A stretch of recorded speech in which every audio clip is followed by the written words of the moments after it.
வணக்கங்கண்ணு. இது சிங்கப்பூர் மண்ணு. உங்கள் எத்தனை பேர்த்துக்கு தெரியுங்கண்ணு?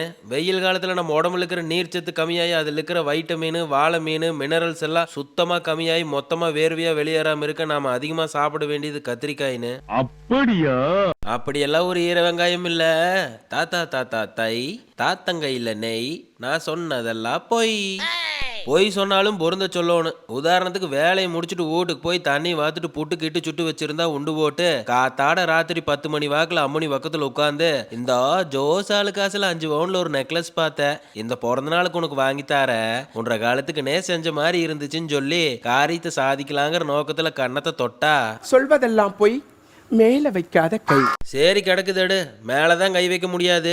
இந்த மாதிரி கத்திரிக்காய் எண்ணெயில வணக்கி சீரகம், மிளகு, சோம்பு, வெந்தயத்தை வறுத்தரைச்சு தாளிப்புக்கு கடுகு, கடலைப்பருப்பு, கருவேப்பிலையை போட்டு கத்திரிக்காய் இறக்கி கோழி குண்டு சைஸ்ல புளியை கரைச்சி ஊத்தி சோத்துல கொட்டி கலக்குனா யாராலையும் கை வைக்காம இருக்க முடியாது.